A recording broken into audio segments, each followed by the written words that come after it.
Hello, welcome back to my YouTube channel. My name is Zhenya, and today is going to be a July reading wrap-up. It's a little bit late, I know, we're already in August, but I still wanted to come and talk about all the books that I read because there were some pretty thought-provoking ones, and I have a lot to say about them. But I'm going to try and keep this video as short as I can. I'm going to give a little bit of a plot summary, but not super in-depth. One of my least favorite things in the world is spoilers from books that I'm wanting to read. So I'm going to do my very best to keep this video spoiler-free. And if I say anything that borders on the line of it, I will try and cut it out. So that's just a warning. If you see any of these books that you're kind of interested in, I'm not going to spoil them. Don't worry. Now for my stats from last month. I read 7 books, and 2 of them were nonfiction, the rest were fiction. I was at a little over 3,000 pages, and my average rating was 3.6 stars. So honestly, not too bad. 3 is like a good rating for me, and I had some good books this month. My highest was a 4.75, and my lowest was a 2 star. I also don't rate my nonfiction books.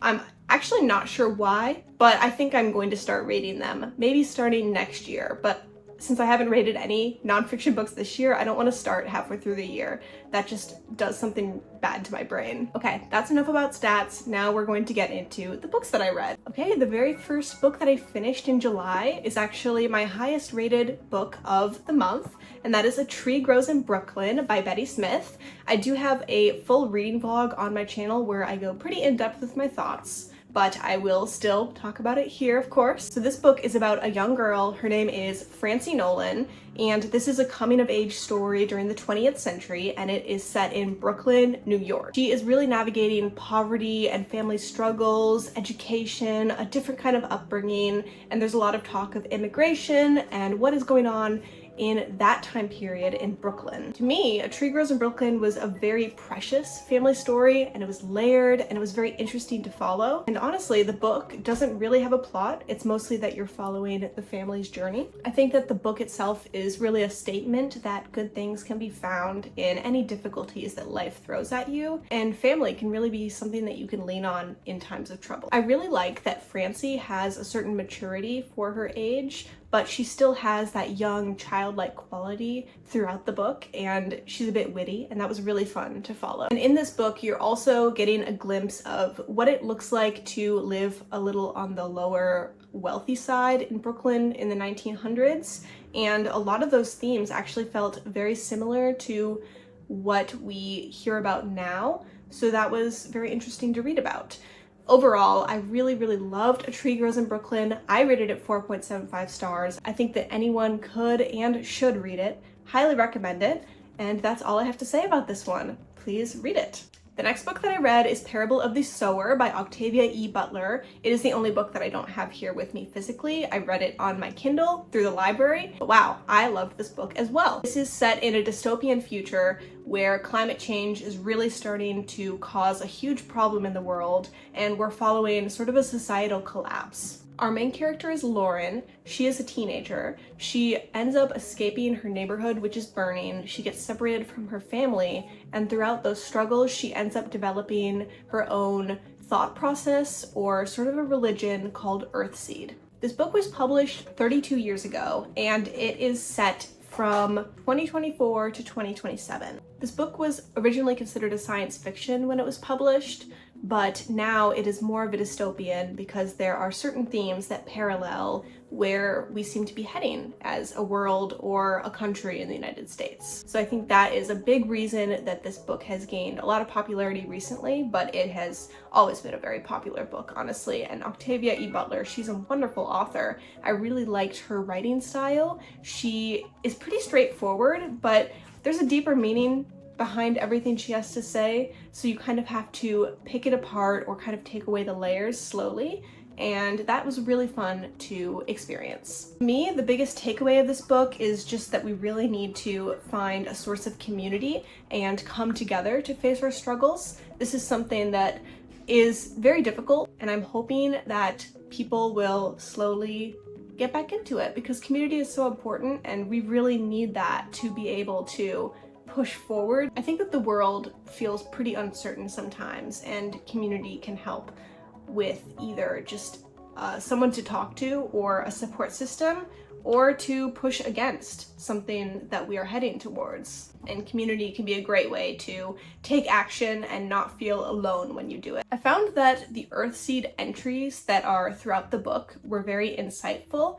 and I really thought that Lauren's message that God is change was pretty unique. I don't think that Earthseed needs to be really applied as a religion today, but there are definitely things that could be pulled from it, and if we applied it to life, there would be some good things that came out of it. I think I said this in the past reading vlog that I posted, but people who find themselves constantly in a spiral of doom or just struggling to face what we are seeing in media nowadays maybe should tread lightly with this book, or just go into the book not thinking necessarily that this is exactly where we're heading.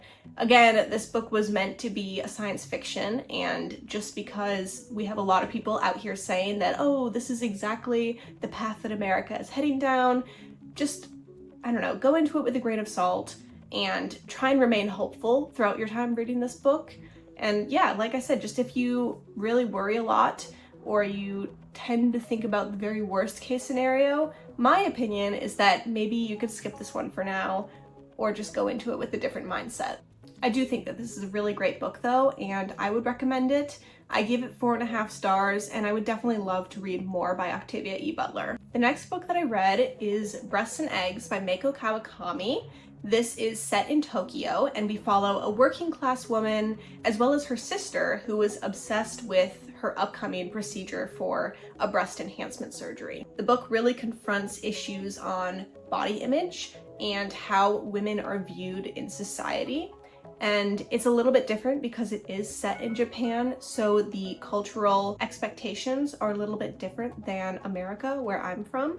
But I think that there are definitely some parallels that we can pull from in this book. I really like that this book explores womanhood from multiple angles. Of course, we have the breast augmentation, but then there's also body image, getting your first period. Fertility is a very big point in the second part of this book. Overall, I thought the concept itself was super interesting, but the book itself just lacked a little bit of a pull for me, and it wasn't fully there. So this book is actually made up of 2 parts, and I think it was originally published as 2 separate books. One was breasts and one was eggs. So the first book is the one that focuses on her sister and the breast enhancement surgery, and the second book is our main character, Natsuko, who is single, but she is looking into getting a treatment done so she can get pregnant on her own. And she believes that she could be infertile, but I think she's also asexual. In Japan at that time, you are not allowed to get this treatment unless you are married and struggling with infertility. So that was really interesting. But honestly, the second book was pretty slow, and I liked the beginning, but the middle was so drawn out and it really lost my attention until the very end, which I also didn't find that conclusive. I think that the main character has a very stream of consciousness style that can either feel very relatable or just very distant, and to me, it was the latter. Regardless, I think that this was a very thought-provoking book and it was unique. I ended up rating it 3.25 stars. I would be interested to read more by Meiko Kawakami, and I think that this is still a book that I recommend to anyone. You don't just have to be a woman to read this book. Okay, the next book that I read is Artificial Intelligence: The Quest for the Ultimate Thinking Machine.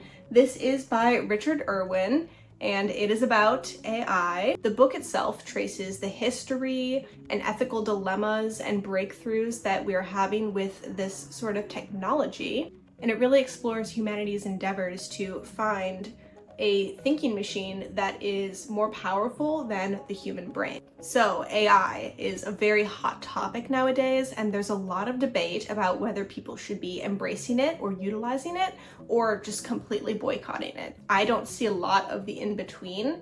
I would say that personally I stand maybe on the in-between, but a little closer to the weary side.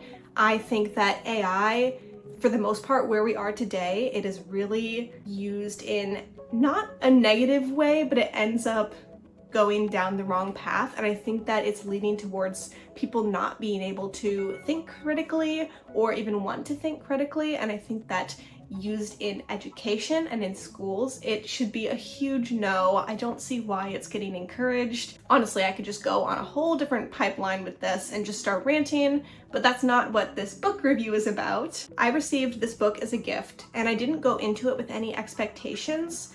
However, I guess I was kind of hoping it would be exploring more of where we are now in society and where we're heading, but this book was really the history and the technology, the computers, how it all works, and each chapter was leading up to kind of where we are now, but then it just stops abruptly. So it wasn't exactly the book that I was looking for. It was still an interesting read though. I will say that to me, while it was interesting, it wasn't necessarily gripping. The chapters were short, but I didn't find them very exciting to read, I guess you could say. I would definitely recommend this book if you find computers or technology interesting, and if you really like a delve into how things technically work, this book could be fun. But even so, it's like, it doesn't go that in depth. Honestly, I'm going to keep my eye out for a different book that analyzes where AI is now, where we're heading, maybe how we can go down a more ethical route than where we're going now. And I just think that we should research something that could mitigate where we seem to quickly be heading, and that is everyone, but I'm mostly worried about our youth starting to over-rely on artificial intelligence. And I just really think that we are, in a way, encouraging children to not be able to think for themselves, and I am not a fan of that. So that's what I have to say about artificial intelligence. It's a nonfiction, so I didn't rate it. Not sure I would recommend this specific one, but definitely do your research about AI, and if you have any book recommendations for me that sound like something I'm closer to looking for, please let me know. Right, next book is Atlas Shrugged. I also went sort of in depth on the reading vlog that I posted. I think it was my last video, so if you want to see my real-time thoughts, feel free to check that one out. In this book, we're in a world where the government overreach stifles innovation, and our main character, Dagny, she's a railroad executive, an entrepreneur. She's searching for the source that is making society's brightest minds slowly disappear one by one. And throughout this book, she is uncovering her philosophy of individualism as well as objectivism. This book can be analyzed in so many different ways. I'll start off by saying that fundamentally I don't agree with the main message of this book. I would say that the main message is that the producers of this world don't owe anything to the people who need those resources. And in this book, it really seems like when the producers of the world walk away, the world just completely stops. And I think that the book completely ignores the workers for these individuals who are really the backbone of the companies. And in a way, they are what keeps the world going. And I don't know, I just think that glorifying CEOs is really not a great way to go. I don't agree with that at all, actually. Hi. So this book glorifies capitalism, which makes sense when you look at Ayn Rand and her story and how she got to America. I just think that this book looks at the extremes, and it takes away the fact that when the doer goes away, you still have the hardworking backbones of these companies, and we need them to survive. To me, it seems like this novel is just, in a way, praising the people who sit back with their legs up and wait for others to do the work for them, but then they get all the praise and they think that they are so much better than because they created these companies, which, I mean, of course you need the creators, but I think glorifying them is not the way to go. I am definitely not trying to say that capitalism is bad and just demonizing it, but I think that there are ethical ways. I just am saying that because we don't really have that much of a choice against capitalism right now, I think that there are still ethical ways to live under it in America, and how it is shown in this book is definitely not the way. I think that this book can definitely be read from a critical point of view. You can read books and not agree with them. I just fear that a lot of the people who read this book may just fall into, I don't know, I want to give people the benefit of the doubt, but it seems like it would be very easy to fall into objectivism if you don't already have a pretty strong stance from the opposing side of things. Okay, now I will get into the literary aspects of this book. I think if you take this book as solely a dystopian novel, it could be a fun read, but honestly, the length of it really bogs it down, and it just ends up being Ayn Rand spewing her thoughts and trying to, I don't know, win you over to objectivism or her philosophy. I also think that the writing had pretty strong potential, but it was just stripped away by Ayn Rand, I don't know, really trying to overemphasize what she's trying to say and over-explain, and I guess mansplain in a bit of a way. It makes you feel like she thinks of potential readers of this book sort of like how she views the villains of this story, which is general society. She doesn't think that they're able to think for themselves and they just need the doers to do everything for them. Also, I just think that this book is so misogynistic and I cannot believe that a woman wrote it, but I'm not going to get started on that. Just come on, Anne. Overall, I did give this book 2 stars. I feel like I could go down a lot of different rabbit holes, but I'm going to leave it at that. I would not recommend you read this book. You could, like, I don't know, go for it if it really intrigues you, but I think there are much better books out there. It's way too long for what it is, and yeah, those are my rambly thoughts on Atlas Shrugged. Yeah. The next book that I read is The Curious Instant of the Dog in the Nighttime. This book is by Mark Haddon. The book follows a mathematically gifted autistic teenager named Christopher, and he discovers that his neighbor's dog has died. He starts to investigate that, but along the way he unravels some family secrets that lead him into a bit of trouble. I really enjoyed the plot of this book. I thought that it was the perfect length and it was very clever. I've actually seen this as a play. I saw it as a play before I read the book, so it made it for a bit of a different experience, but it was very fun. And it was really cool how when I was reading the book, it seems like the play took certain dialogue, almost word for word, and put it into the play. So I was seeing those scenes very vividly in my head, and that was something I've never really experienced before in a book. So I love that. I thought that the character of Christopher was written very well, especially for the fact that Mark Haddon is not autistic and he's not on the spectrum. I'm also not, so take everything I say with a grain of salt, but I feel like he did a really great amount of research to make it so it wasn't very stereotypical of the kinds of autistic traits you would see often. I do think that it would be very easy for people to tear apart this author for, number one, writing this book because he's not on the spectrum, but also some people might not feel like they are represented if they have autism. But I guess I would just say that to me, I feel like autism is a spectrum and you're not going to have every single trait mentioned in this book, and everyone is very different. I hope that I'm this topic in a way that doesn't offend anyone. I'm really sorry if it does. I really like this book. I would recommend it. And if you're looking for a quick, short read, maybe if you like math or you like a witty book, go ahead and read this. It was funny, it was enjoyable, and honestly, the whole book itself wasn't anything too crazy. I gave the book 3.5 stars, but I had a good time.